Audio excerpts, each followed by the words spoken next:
Good morning and welcome to BuiltPlace's Housing Conversations.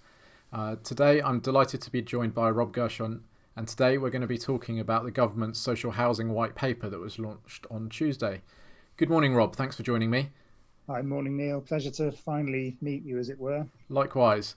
And having read through the paper, I suppose the first question that comes to mind is why is the social housing sector not already doing many of the proposals in the white paper? Okay, so I think that's a question that applies to there are 7 bullet points in the white paper, and I do think that's a question that applies to quite a few of them. And for some landlords, actually, they already are doing things like successfully managing complaints handling and kind of listening to the voices of residents. Although, there's a scale there of people doing it well down to people not doing it at all. But I think the feeling is that over the last 10 years, since the Tenant Services Authority was dissolved, this stuff has largely been voluntary for social landlords. So, whilst technically the regulator of social housing's remit has allowed it to pick landlords up where they're failing the consumer standards, actually, again, I don't know if this is accurate. Somebody once said to me that there are something like 200 people working at the regulator, and 2 of them are dealing with consumer regulation, and the rest all deal with the financial viability and the governance stuff.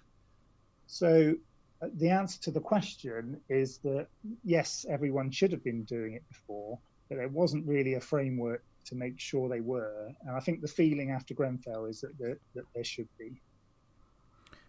I suppose a lot like with much of housing policy, particularly social housing policy, we're undoing the changes that were done by the Cameron-Osborne government 10 years ago, and this is just a continuation of the theme.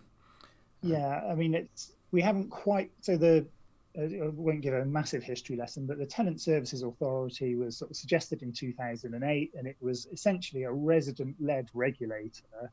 And I think it had been operating for under 2 months in 2010 when the coalition government came to power. And it was one of the first things that kind of disappeared, the resident-led regulator, in Grant Shapps' Bonfire of the Quangos. Yep. And one of the key themes that runs through the paper is about listening to tenants and landlords listening to tenants and their voices being heard. As a social housing tenant yourself, do you feel that the white paper has listened sufficiently to the voices of tenants? Actually, I think there is a lot of the voice of residents and tenants in this. And I'd say that because over the last few years, just to give a little bit of my own background, I was working in the tenant involvement and empowerment stuff before. We talk a lot about co-production, so how landlords should involve the residents and communities that they serve in the services they provide. And again, there's a variety of ways the sector does this. Some landlords get their tenants on board with choosing who provides services, so in the procurement of services, and some have residents on the boards of organisations, and then at the other end you have people who either aren't doing it or kind of just have questionnaire-based ways of feedback, and there's no real consistency to it. And I think, especially after Grenfell, one of the things that was felt was that, and this isn't just really about complaints, but it's just about the landlords who have always successfully done this have found that when they spend money on it's not just about customer intelligence. When they spend money on setting up scrutiny panels or on getting people on the board, that actually they end up saving more money in the long term. So whilst for some landlords it might seem like a bit of a stick to beat them with and sort of force them to involve residents and tenants in things that, you already employed a chief executive and a chief finance officer and, experts to do, that actually, again, I've just come from another conference about sort of housing management, and the evidence from people from landlords who are involved with residents who run sections of, or in some cases, sort of entire subsidiaries of some of the larger merged organisations, is that the more power they give up, the more money they save because they're not over delivering things people don't want. But to get back to your original question about is tenant voice heard, after Grenfell, the housing ministers toured the country speaking to social housing residents, and I wasn't at many of them. I did facilitate some of the tables, some of those meetings. I think there were 10 or 12. I only got to 2 of them. But to me, the things that residents said during that, and to me, the things that have gone into the Green Paper consultation, really, you know, a lot of it sounds like technical stuff around setting up a new arm of the regulator, but a lot of this stuff has come directly as a result of the feedback from not so much the housing ministers going out to the country and speaking to residents, but for me, it's been about civil servants and officials kind of interacting in a human way with, you know, council house tenants or, you know, residents of housing associations. And there wasn't a channel for that previously. And this is why I'm quite hopeful about bits of the white paper, because actually I think the shape of the Charter for Social Housing Residents has been well informed by residents. And again, that, I'm generalizing there, and there'll be people who would disagree with me, and I'd happily have a conversation about it. You know, there is a sort of problem of tick boxing when you're listening to tenants, but for me, there's quite a lot of detail. There's a lot of detail missing for some things in the white paper, but there is quite a lot of detail that suggests culture change at landlords, and in making sure that the actions they take are informed, at least informed by, and hopefully influenced by what the communities they, you know, who pay their wages ultimately want from the places they live. Yeah, and so I suppose before we get on to some of perhaps the bad bits, are there any other parts of the white paper that you're pleased about, or at least kind of signal a move in the right direction? The specific new arm of consumer regulation I think that's an outright win. There's no detail in how that's going to be funded. You know, at the moment, I think the regulator collects about £20 million a year from the sector in fees to do the financial viability and governance regulation. And I'm not expecting it to double necessarily, but, you know, in the white paper, it says that they're going to, you know, have the same expectation of the consumer regulations as they do of the governance regulations.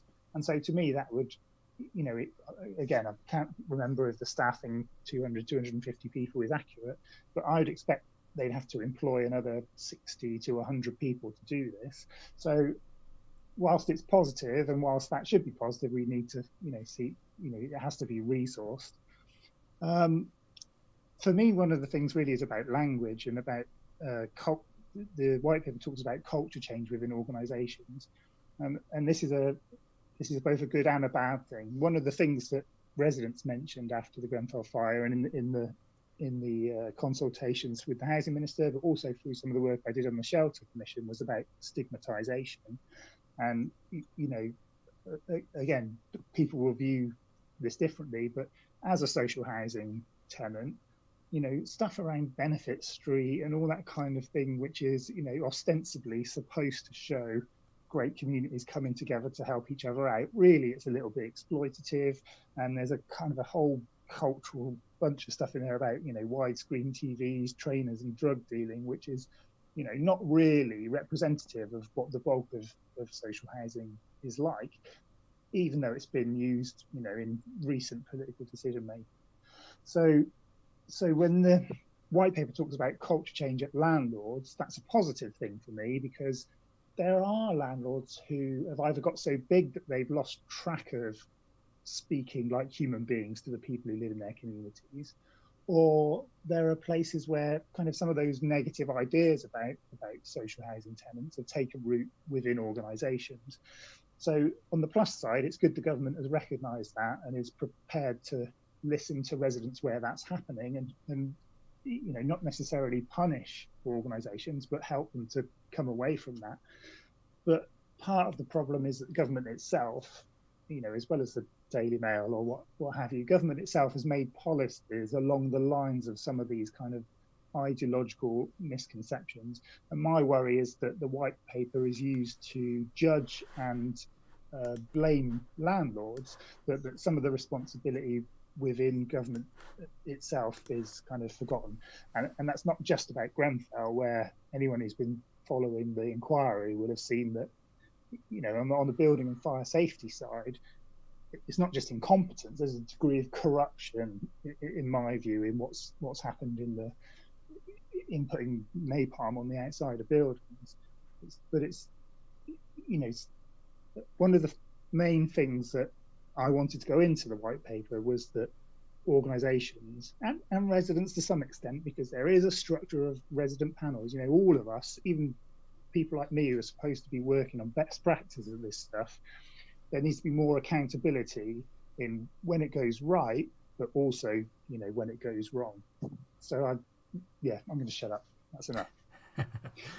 Thanks. That was very fascinating, and clearly, along with similar sort of thing with the planning white paper, there's still an awful lot of detail missing on some of the important points about exactly how the proposals will work in practice. And there's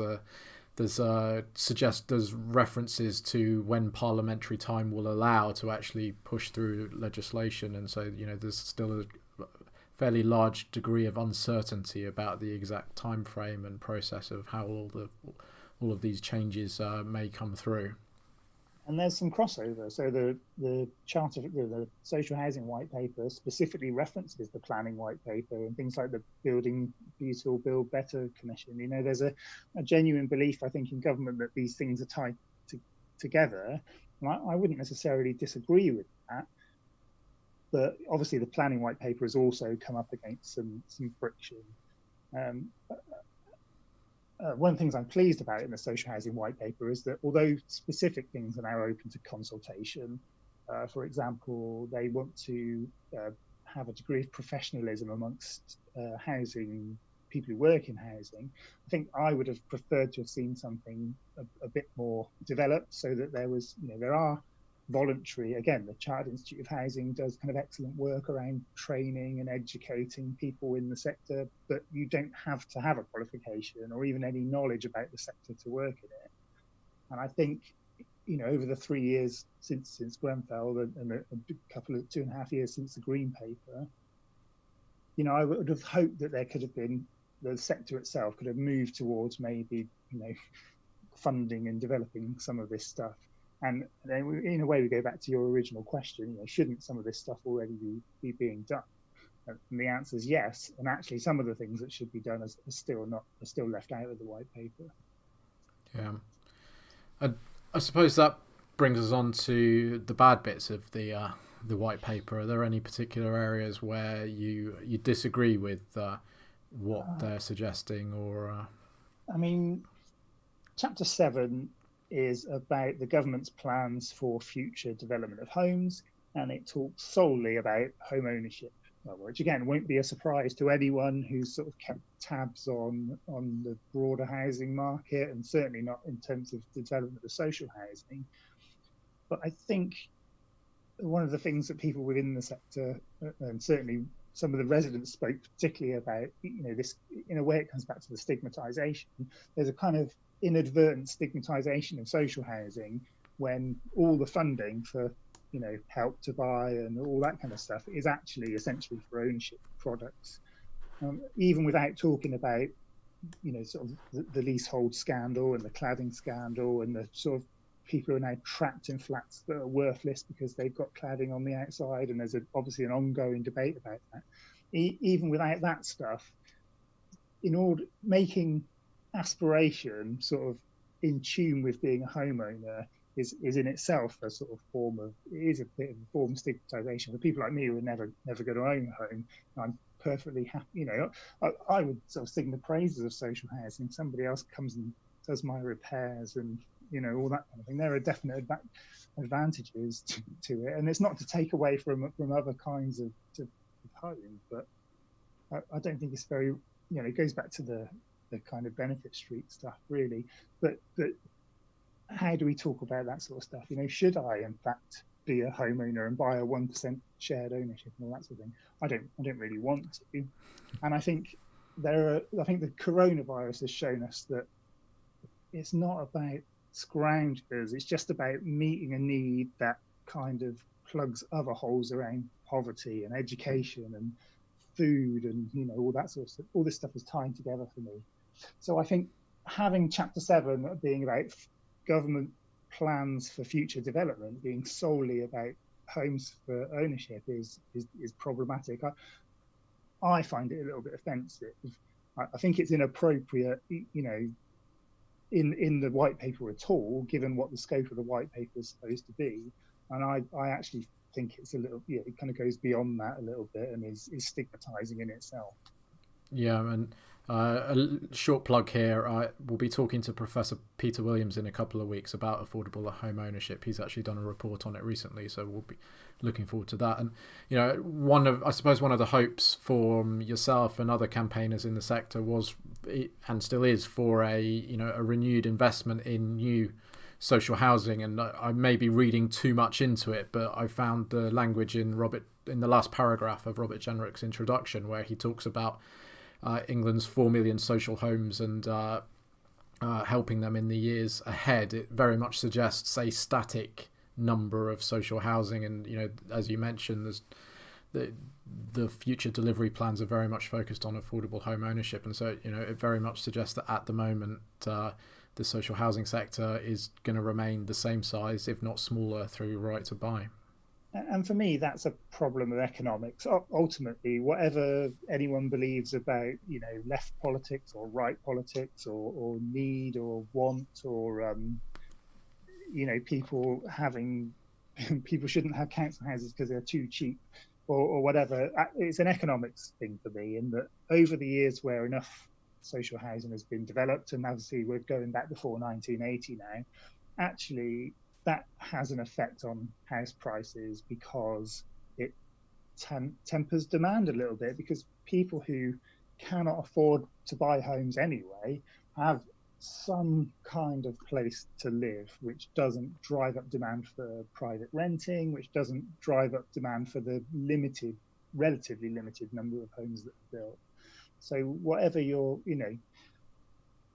for me, it's a problem of ideology within government, and it goes back to, I think Nick Clegg said after he left that he doesn't remember whether it was David Cameron or George Osborne, but he had this conversation about building more council houses and social rent houses, and one or the other of them allegedly said we couldn't possibly do that, it breeds Labour voters or something. And fine, I'm sure that's what they believe, but for me, there is a kind of strong economics argument, both in terms of the government spending on kind of temporary accommodation and private rent rather than social rent. The housing benefit bill and the temporary accommodation bill are things we wouldn't need if we had a bit of a longer term view about the economics. Yeah, and you mentioned private renting there, and it's not the focus of today, but I suppose if we do actually see a lot of this actually put into action, it then starts to raise questions about the private rented sector. We're clearly moving to a safer and better social rented sector, and the private rented sector, just all the stats you look at, just flashing red in terms of the quality, the safety, the security, and so almost perhaps the next stage is a white paper for the private rented sector around quality and safety. Absolutely, and I think I mentioned before I was involved with the Shelter Commission, which was ostensibly into social housing. That kind of came up as a result of Grenfell United wanting to prompt some sort of change to make sure that the things that had led to the fire, which aren't just about petrol cladding, but the cultural stuff and the supply of housing, if we address some of that stuff, then we won't get to these red flashing light, whether it's in the private sector or the social sector. And one of the things that came out in the Shelter Commission, which again, it wasn't from the charity Shelter. It was a range of different people, including Lord Jim O'Neal and Baroness Varsi, and lots of different, Ryan Shorthouse from Bright Blue. It wasn't just some kind of lefty glory return to council house building days. We all considered and agreed on its findings. And one of the things we talked about for regulation was about having a separate regulator that dealt with the stuff in the white paper that we're talking about, but also if you're a private landlord with, I think it was more than 25 homes, then some of these things should apply to you too. That people shouldn't have lower expectations of the quality of their homes or some of their some of their rights, and I know that's going to be a contentious issue as well. But you shouldn't be treated like rubbish just because your landlord happens to be a private landlord rather than a social landlord. And some of these things aren't, some of them are just about consumer standards in the kind of most literal transactional sense. If you're paying for a good or a service, in other sectors, there are protections around the good or a service you get, and that we shouldn't have those red flashing lights. But I agree with you. Some of this stuff should be considered. If they're not going to build more social homes, then some of the rules should definitely apply to private landlords too. Yeah, and I suppose we're taking up quite a lot of your time, but I suppose, have you got any final last minute thoughts about the paper you want to get over to the viewers?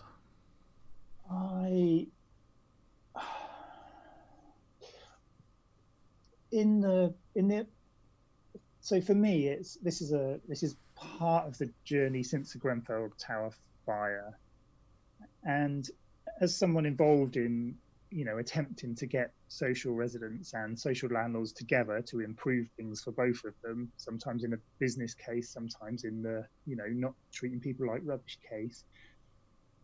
I have nothing to do with cladding or buildings or construction, but in the days afterwards, I got the sense that the work I do around involving tenants, residents with their landlords, there's been a terrible failure there. So I think for me, the white paper is about taking away some of our complacency around the things that, I've just come from another conference where landlords were talking about the fact that they have a great success narrative, and that actually this isn't always particularly accurate. So for me, I hope that it offers a way of reflecting on and learning from when things go wrong.